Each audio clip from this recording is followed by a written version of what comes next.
The Guardians found an unexpected power source in Toronto this weekend. The question is, will they be able to get it back through customs? And one guy who won't be coming with them is Noah Syndergaard. You are Locked On Guardians, your daily podcast on the Cleveland Guardians, part of the Locked On Podcast Network, your team every day.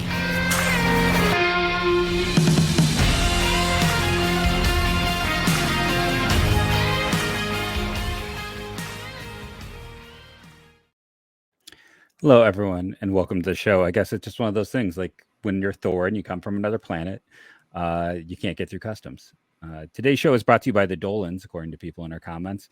Can I state again that I love found money. Where's that money coming from? I wish. Let's just state again. I'm looking forward to when the Dolans sell this team, and while they are not a bottom 5 ownership, they're clearly in the bottom half of ownership because of how little gets spent. I agree, more money gets spent.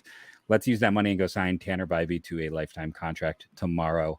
That's something we can all get behind. That's our hashtag Bybee for, I don't know. But Bybee for life, yeah. For life. I was trying to get another. We will rename this the Locked On Bybee podcast if we have to. Okay. We'll do that. But Locked On Dolan podcast. It's always funny to me, the some of the comments and the things that people get mad about. Going through. And then just to clarify, someone got mad about us. Cole Calhoun playing every day, I still don't like. I'll still keep crapping on it because the more crap on it, the better he plays. But in general, he is 35 going on 36.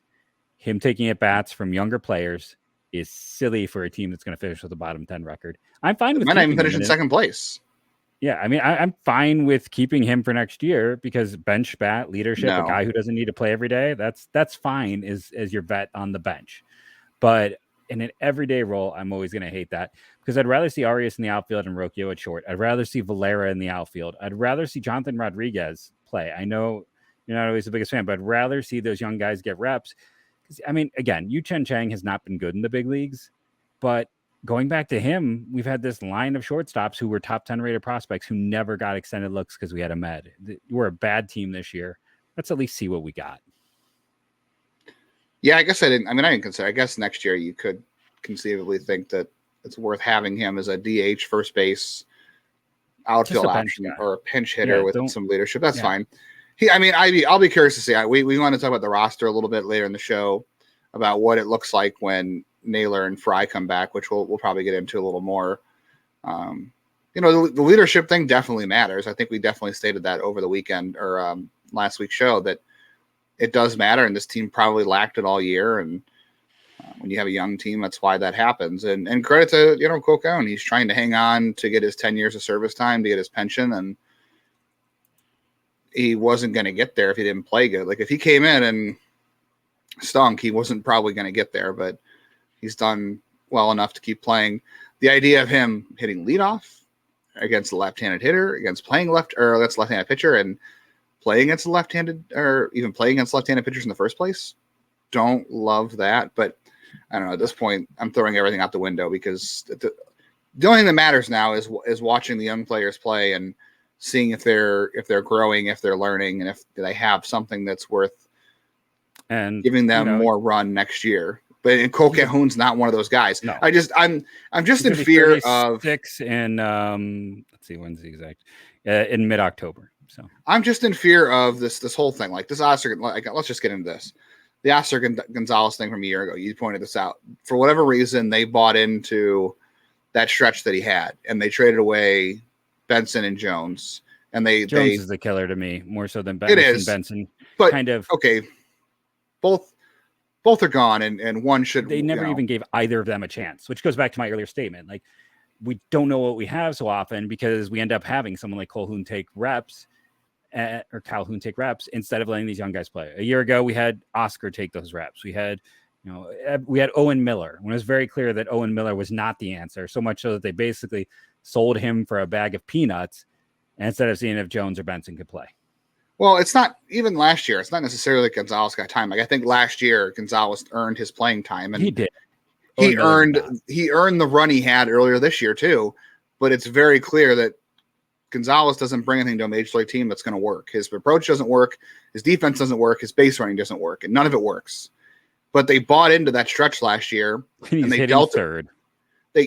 Unbelievable. They dealt away 2 options, at least, that would be better than him because of that. They bought a little more on Will Brennan doing that too, and I still do believe in Will Brennan. I know he hasn't been the greatest this year, so that's why he's losing some playing time potentially too. But I'm just afraid of like this whole thing with Cole Calhoun. Like he has this performance. Are we going to repeat the same mistake where look at this 35-year-old and then all of a sudden next year you're giving him 304 plate appearances? I don't like that. Be smart that he is a bench bet. Like if you bring him back as a bench guy, that it's going to be. Were they smart about how they bought into who could be the outfield this year? I mean, you said it a couple weeks ago. They bought into that run on Gonzalez. Well, I think the issue, and I think one of the bigger issues in this, it's like, listen, we know what Gonzalez is. That we knew he is who he. That was a bad decision, and we thought trust them to. No, but I'm saying like when they bought into that, and I think more they bought into Will Brennan. You and I both heard from some people organization that Brennan was like higher rated than Valera, like that Brennan was the number 2, maybe number 3 hitting prospect in this system. Unfortunately, guys like Brennan and Rocchio, whose main skill is like controlling the zone, all of a sudden turn into windmills when they get to the big leagues. And I don't know what that's about. And that could be a whole show in of itself, that why these guys who are so measured in the minors get up here and either A, start freaking out that they can't make contact in the same way and no one is there to help them calm down mentally, or B, fall into these terrible approaches. But I think it was more a bet on Brennan than Oscar. I think I think we saw that happen quickly, because when Oscar started to fall apart, they were not slow in pulling that eject, putting Brennan into that role.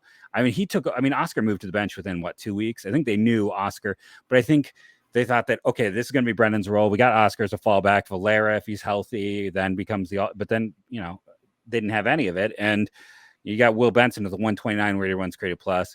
Nolan Jones with a 119. Nolan Jones is the best second best OPS of all rookies in the National League. And he's got a better OPS than Corbin Carroll. And he hits better on the road than at home. And he strikes out a lot, but so did Will Zunino. So did Mike Zunino, and that didn't prevent them from adding him. We didn't plan on getting into this deep of this whole thing, because really this is a fun week. The Guardians figured out how to hit home runs over the weekend, and 7 in 3 days, 11 the entire rest of the month, 7 these last 3 days, and that was their first series win since they had the sweep or the 2 out of 3 against Kansas City and in the middle of July before they went on that White Sox road trip. So it's their first series win in over a month. And I will say this: runs, you win. We saw it a year ago with Oscar, with Andres, with a lot of these young guys. BABIP tells a tale. And with Con, and before we all freak out too much, Nolan Jones has a 400 BABIP. He's coming down 120 points. Will Benson has a 388 BABIP. That's coming down. Oh yeah, like both these guys, yes, they're probably going to regress to closer to average or above average. But the difference is, as we saw this past weekend, power matters, and this team has none. This team is sitting there hand cranking for power. We're in the hamster wheel. Hey, it worked. Yeah. Where did it come from this weekend? I mean, Tyler Freeman hit his first homer. Ramon Laureano had a good weekend, which, I'm not against him playing more, especially right now. Like, there's no reason that Oscar needs to be playing with Laureano being they're redundant. And Jose looked better. I mean, Jose's been having a tough month. He looked better this weekend. This whole week, really, hit the home run off Kershaw in the Dodgers series, and then both of his home runs over the weekend came off of left-handers. That's good to see from him. The worst month since like his rookie year or his it was a bad month for him. So he's turned it around, especially against lefties. That was really good. Naylor went deep, Freeman went deep. Like I said, 2 by Freeman's Jose, first 2 homer. by Laureano, and then Oscar did hit 1 home run this weekend. Oscar, that's right. But it's just Jimenez did. Jimenez, I gotta say, Jimenez definitely did not, except for that home run, he did not look good at the plate this weekend. He still looks like he's very jumpy. But the nice thing about him is his defense never slumps. He made a ton of nice plays over the weekend. What is going on with this team that all these guys get so jumpy? Like, why is everyone like afraid of their shadows when they get like that? Is like I said, Will Brennan is not the same guy we watched a year ago. Rocchio spent this entire year cutting down on strikeouts, having a measured approach, hitting for less power, and then he gets to the big leagues and is K'ing at such a high rate. Like Andres this year, it's like, what is going on? Why is everybody turning into Oscar Gonzalez? Is there Oscar Gonzalez-itis? Is this a communicable disease? I think it goes back to the approach of who they drafted, these guys. or do they have? It's the high contact approach. You have all these guys who have the ability to put the ball in play, or they're told, hey, you put the ball in play very well. You make a lot of contact. That's what we want. Put the ball in play and see what happens. Then you have all these guys who it's like, well, my job is to put the ball in play. My job's not to walk, right? So that seems to be the philosophy. When you can, Josh Naylor has even said this, and I think even both Chris Valleca and Tito have both said this, that when you realize that you can hit pitches like that, you're more likely to chase them, but it doesn't mean you're going to do a lot of damage with them. And that's where a lot of hitters have to find out where they can cut down on what they're chasing and what they can drive. And that's what Josh Naylor learned this year. Jose Ramirez learned that. A lot of guys have learned that. It takes time occasionally. Like I think Asdrubal Cabrera kind of went through that throughout his career too. It does take time, which is why it is important to be patient with some of these guys. But as we talked about before, this is not something you can completely hang your hat on. You can't have a roster full of these guys and I hope they're all going to work out at the same time, because you're not going to hit that lottery. But I think it just has to do with how that they mindset. lose that approach. Like what? Like all of these guys get up here and press. Like why is everyone press? Like Rocchio feels like he's got to hit for power now. Brennan feels like he's got to hit for power. Andres is clearly like, why is everyone press so badly when they get up here? It's just there's no Clayton Kershaw's in AAA. There's no. There's none of these Sonny Grays. That's what you need to give them reps and get them up and down and get them that experience. But we're going to talk about a break. We're going to talk about roster questions and one guy who is gone, who's coming back, and the Twins series all coming up throughout the rest of the show.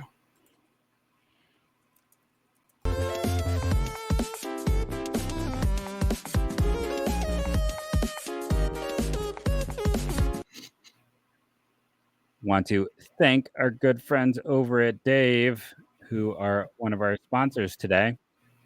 And right now, at one time or another, we all need a little financial help, and that's why Dave is great. Dave can get you cash you need in hand between paychecks and also help build credit by setting extra cash advances on time. Dave, finances can be intimidating, and that's why you need Dave. Dave can make managing your money so much easier with interest-free extra cash advance, fee-free goal tracking, and easy ways to side hustle to make more money.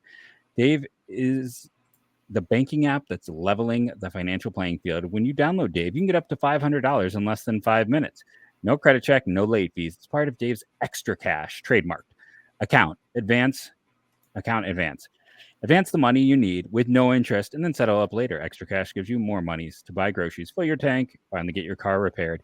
Download Dave today at dave.com/MLB. That's dave.com/MLB. You can get $500 in 5 minutes or less. No credit check, no late fees. Download the Dave app now or go to dave.com/MLB. For terms and conditions, go to dave.com/legal. Eligible criteria and instant transfer fees available. Banking services provided by Evolve. Member FDIC. Go to dave.com/MLB. and get up to $500 in 5 minutes or less when you download Dave. For terms, visit dave.com/legal.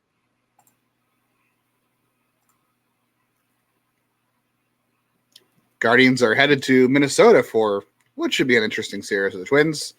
You can listen to the 3-game series on your SiriusXM app. You just have to search Guardians. That first game, I believe, they're all rookies this week, too, in this Twin series. One player who is not going with them is Noah Syndergaard. If you're listening to this and you somehow haven't heard yet, Noah was designated for assignment after the Blue Jays game. Would probably stand to believe that spot is going to be filled by Cal Quantrill, who made a start on Saturday for Columbus. And yeah, he pitched. He came off of the 8th inning. He was at like 83 pitches, I think, through 7. And he hadn't allowed a run yet. And they sent him back out for the 8th, and he gave up 2 runs when he came out, and he was done. So. But he didn't walk a bat. I think he struck out 5. He threw a splitter quite a bit. He got some swings and misses on it. That was the pitch he was trying to work on coming into the year that he said he never was able to throw because he was not getting into counts where he could trust it. So I don't think he could be any worse than Syndergaard. I mean, I know the version of Cal Quantrill that has pitched this year for the Guardians has been worse, but a fully healthy Quantrill, if he's not dealing with those shoulder problems, I think that he is no worse than Noah Syndergaard at this point. So I would imagine that's Friday he would pitch. Would be Noah Syndergaard's spot. That's September 1st when the rosters expand.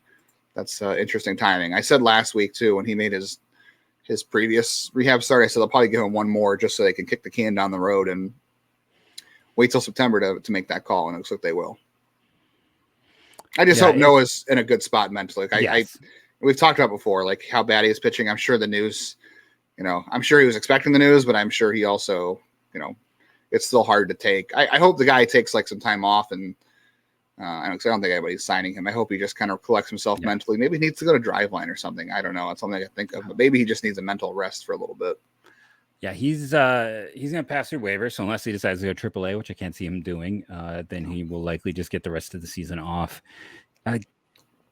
And again, I think this shows that Ahmed had no trade value, because this team has never not taken the best trade they can get, and there was just nothing there.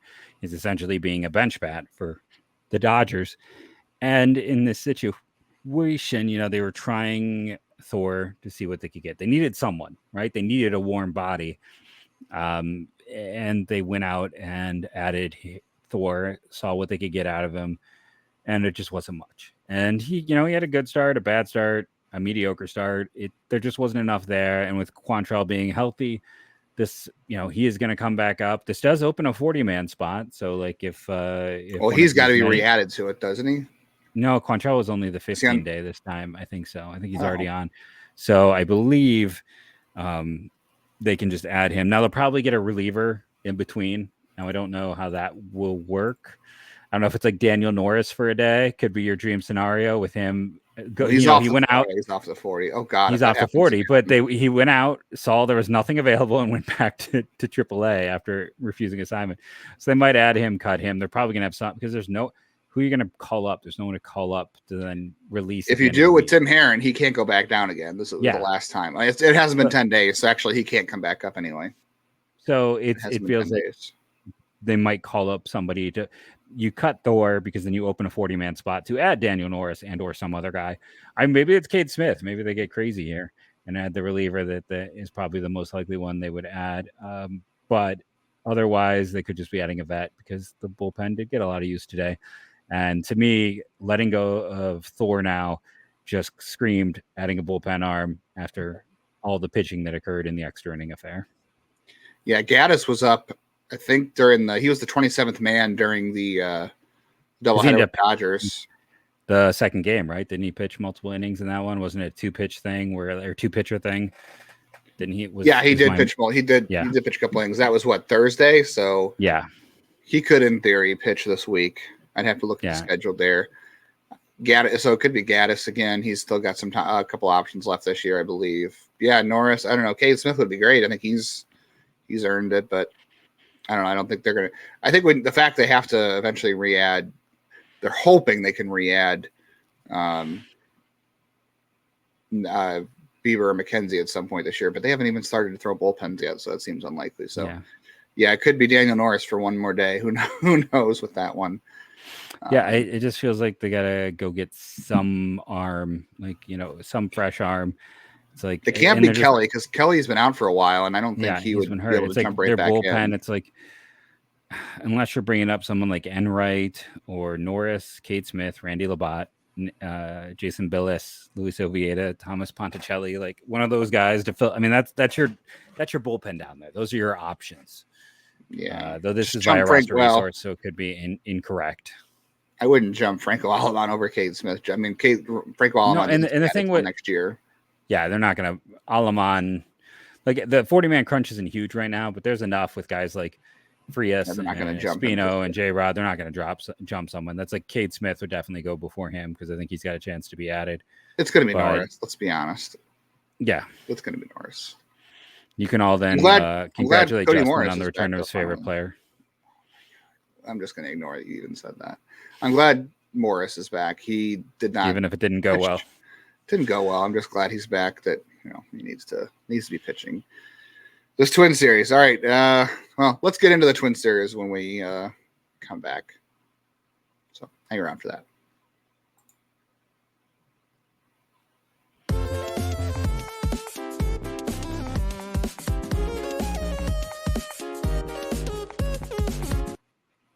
All right, well, going into this Toronto series, we didn't think the Guardians were going to hit a lot of homers. Turns out they did. So if you think Jose Ramirez can continue his power hitting, in Minnesota this coming week. Maybe Ramon Laureano gets hot. They're not facing any lefties. How about Bo Naylor? Bo Naylor hit a home run in Toronto over the weekend. I still want to talk about that. So if you think if you think Bo Naylor can hit a home run on Monday night against Kenta Maeda, swing for the fences with Sleeper to get 100 times payout. All you got to do is choose 2 or more players that you like and select more homers, strikeouts, or less strikeouts or homers. Get your picks right, and you could win big. You just got a one sports app where you can up to 100 times your money on just 2 or more picks. Use promo code LOCKEDON. You'll get up to $100 match on your first deposit. Terms and conditions apply. See Sleeper's terms of use for details. Operational in over 30 states. That is the #1 sports app where you can win up to 100 times your money on 2 picks. Check out Sleeper today.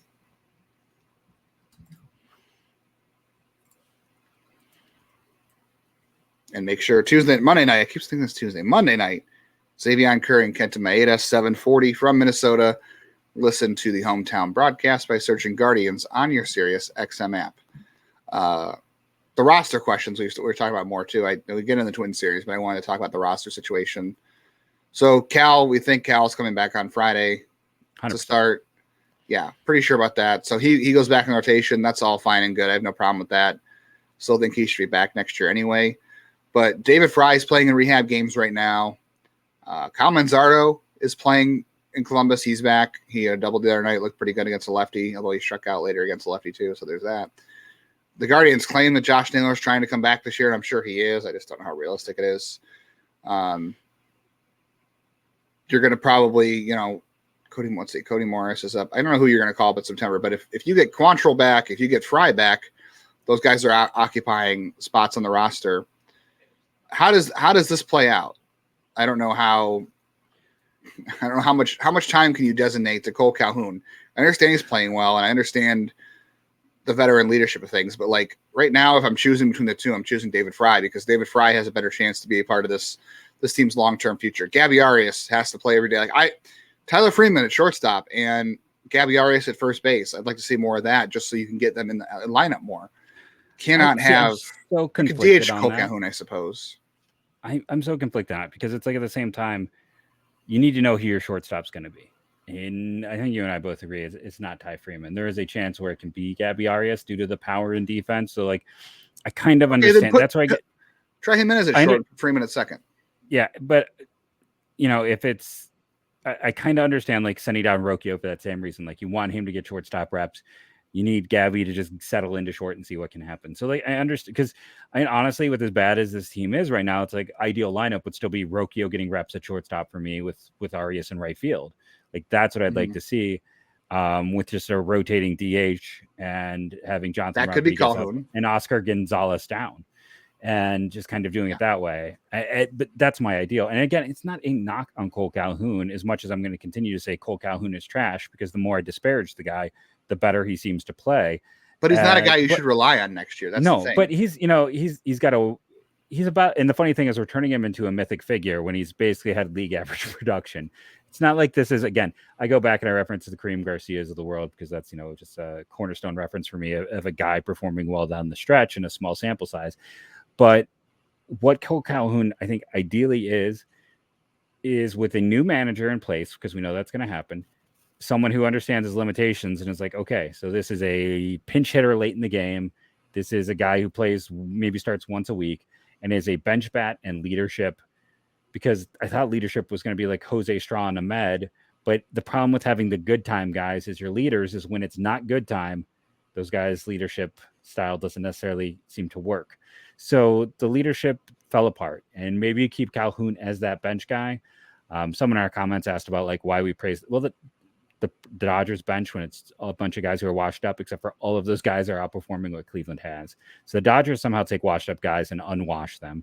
In Cleveland's case, Calhoun is playing well. So I say you keep him, but I still don't want him playing every single day because we need to see what Gabby can do. Again, I'd rather have Jonathan Rodriguez up here, who I know he Ks too much. I know he doesn't walk enough. I know he's just probably another Oscar Gonzalez, but he has played well enough. He has put in his time in the system. He has earned reps. And Oscar Gonzalez looks like a disaster in the field, on the bases, in the batter's box. I'd rather see Jonathan Rodriguez get those at bats, or And again, with a Rocchio up and Calhoun just getting limited play because, again, he's at best, he's a bench option going forward. And you need to see what you have. And I know people are like, that's what you've been talking about since segment 1, because it's true. We've got, 31 games left, I think, or 30 games left.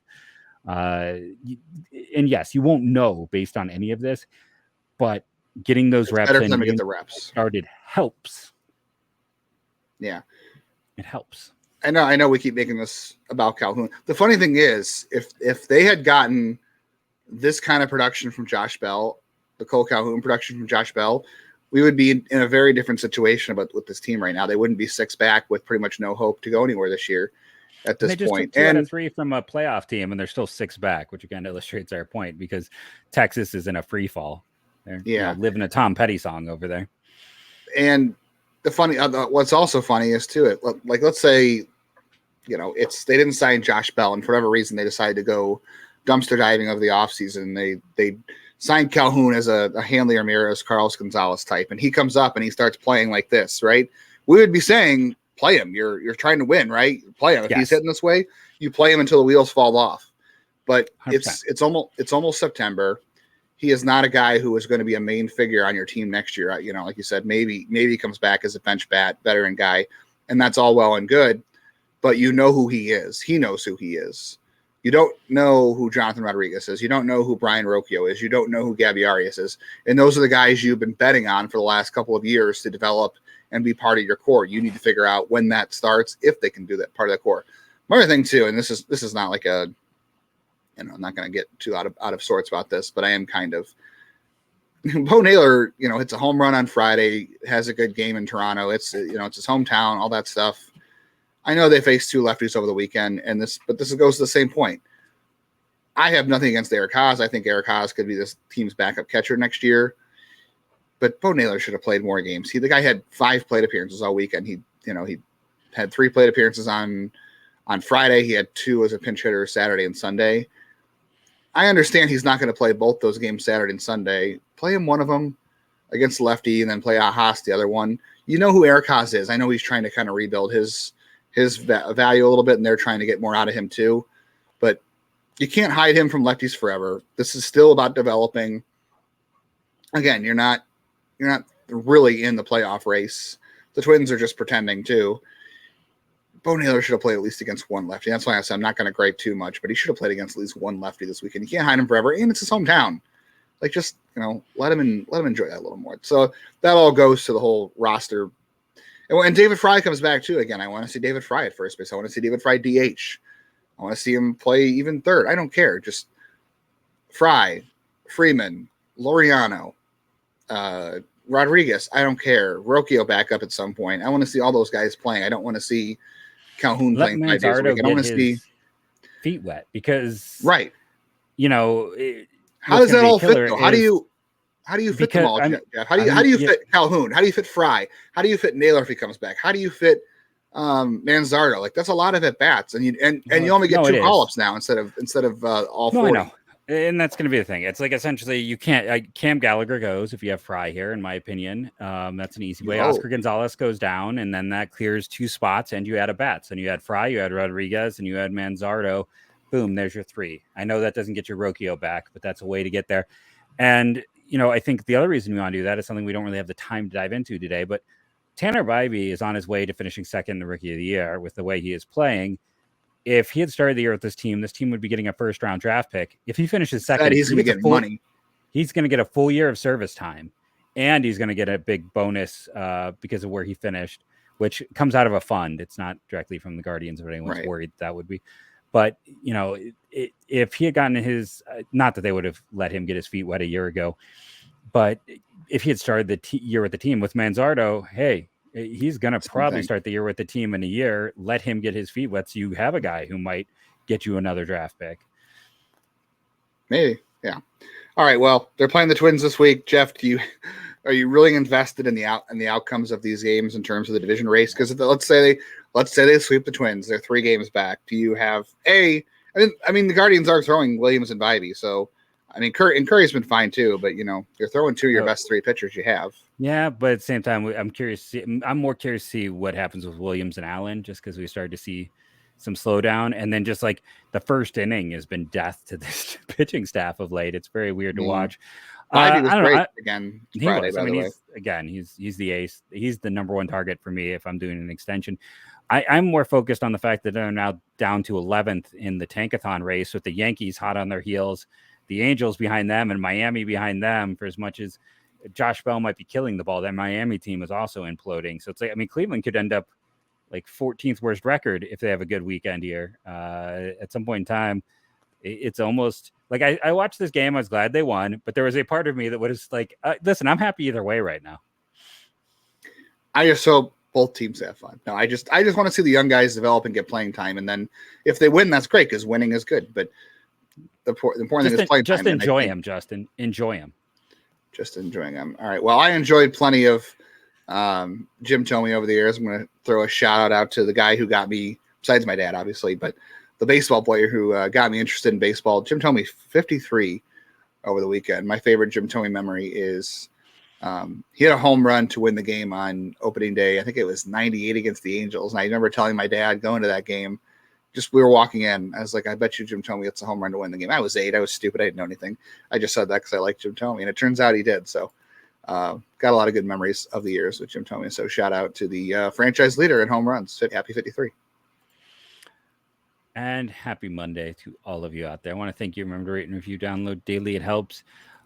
Yes, we'll get into cantankerous with arguments. We do love all of our everydayers, including people like, Space Lab and Derpy. No matter what, we still appreciate the interaction. Thank you, and go Guardians, go.